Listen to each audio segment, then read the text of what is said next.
జరిగింది. మొట్టమొదటిగా ఈరోజు మాకున్నటువంటి సమాచారం ప్రకారం తెలుగుదేశం పార్టీతో పాటు జనసేన పార్టీ కూడా అన్రికగ్నైజ్డ్ పార్టీ. ఈ యొక్క అవకాశం రికగ్నైజ్డ్ పార్టీస్కి మాత్రమే ఉంటుంది. అన్రికగ్నైజ్డ్ పార్టీ అయినటువంటి జనసేనను ఎలా అనుమతించారు అన్నటువంటి విషయాన్ని ఎలక్షన్ కమిషన్ దృష్టికి తీసుకురావడం జరిగింది. జనసేన అన్నటువంటి పార్టీ ఇప్పటి వరకు కూడా వాళ్ళు ఇచ్చినటువంటి రిపోర్ట్, ఎలక్షన్ కమిషన్కి ఇచ్చినటువంటి రిక్వెస్ట్ ప్రకారం అలయన్స్ పార్ట్నర్ కింద తెలుగుదేశం పార్టీ జనసేన పార్టీని అనుమతించమని రిక్వెస్ట్ చేయడం జరిగింది. ఇంకొక విషయాన్ని కూడా ఎలక్షన్ కమిషన్ దృష్టికి తీసుకొచ్చాం. జనసేన పార్టీ అన్నటువంటిది ఇప్పటి వరకు కూడా బీజేపీ అలయన్స్ పార్ట్నర్ కింద పరిగణిస్తా వచ్చారు. ఈరోజు నిన్న ఇచ్చినటువంటి ఎలక్షన్ కమిషన్కి ఇచ్చినటువంటి రిక్వెస్ట్లో Janasena party Telugu Desam party alliance partner కింద డిస్క్రైబ్ చేయడం జరిగింది.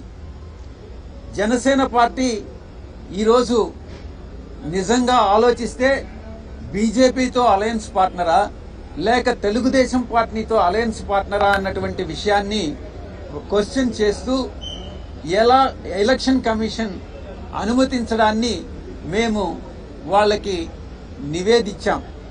ఇలా అనుమతించడం సమంజసమేనా అన్నటువంటి విషయాన్ని ఎలక్షన్ కమిషన్ దృష్టికి తీసుకురావడం జరిగింది.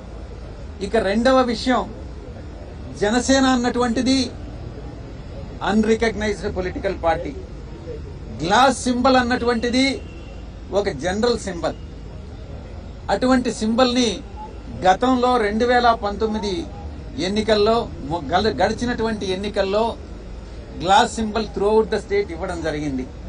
అటువంటి సింబల్ని, కామన్ సింబల్ని ఒక పొలిటికల్ పార్టీకి రాష్ట్ర వ్యాప్తంగా కొన్ని స్థానాల్లో, ఆ 175 స్థానాల్లో కొన్ని స్థానాల్లో పోటీ చేసేటటువంటి ఒక రాజకీయ పార్టీకి ఒక సింబల్ కేటాయించడం జనరల్ సింబల్లో నుంచి అది చట్ట విరుద్ధం అది అన్నటువంటి విషయాన్ని కూడా మేము ఎలక్షన్ కమిషన్కి నివేదించడం జరిగింది.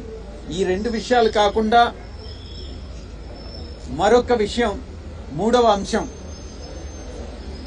కోనేరు సురేష్ అనేటటువంటి వ్యక్తి, ఇతను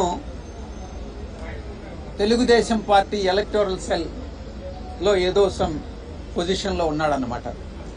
ఇతను ఒక బల్క్ కంప్లైంట్ ని, ఒక ఇంచుమించుగా 10 లక్షల పైచిలుకు ఓట్లన్నీ కూడా ఆంధ్ర రాష్ట్రంలో బోగస్ ఓట్లు అన్నటువంటి కంప్లైంట్ ని chief electoral officer Andhra Pradesh, chief CEO of Andhra Pradesh కి కంప్లైంట్ ఇవ్వడం జరిగింది. మా యొక్క మొట్టమొదటి ప్రశ్న, CEO of Andhra Pradesh bulk complaint అనేటటువంటి దాన్ని యాక్సెప్ట్ చేయవచ్చా? యాక్సెప్ట్ చేయడం అన్నటువంటిది వైఎస్ఆర్ కాంగ్రెస్ పార్టీ తప్పుపడతా ఉంది. ఒక వ్యక్తికి 175 నియోజకవర్గాల్లో 25 పార్లమెంటు స్థానాల్లో 10 లక్షల మందో, 20 లక్షల మందో, 30 లక్షల మందో బోగస్ ఓట్లు ఉన్నారన్నటువంటి విషయం ఎలా తెలుస్తుంది? కంప్లైంట్ అన్నటువంటిది బిఎల్ఎస్ ఇవ్వాలి, ఆయా నియోజకవర్గంలో ఉన్నటువంటి బిఎల్ఎస్ ఇవ్వాలి. ఆ బిఎల్ఎస్ చెప్పాలి ఏది బోగస్ కంప్లైంట్ అన్నటువంటిది. అంతేకాని ఒక వ్యక్తి, తెలుగుదేశం పార్టీకి చెందినటువంటి ఒక వ్యక్తి రాష్ట్రంలో 175 స్థానాల్లో ఎన్ని బోగస్ ఓట్స్ ఉన్నాయి అన్నటువంటిది చెప్పాడు, కంప్లైంట్ ఇచ్చాడు అని అంటే ఆ కంప్లైంటే బోగస్ కంప్లైంట్. కాబట్టి అతని మీద చర్యలు తీసుకోవాలి అన్నటువంటి విషయాన్ని మేము ఎలక్షన్ కమిషన్ దృష్టికి తీసుకురావడం జరిగింది.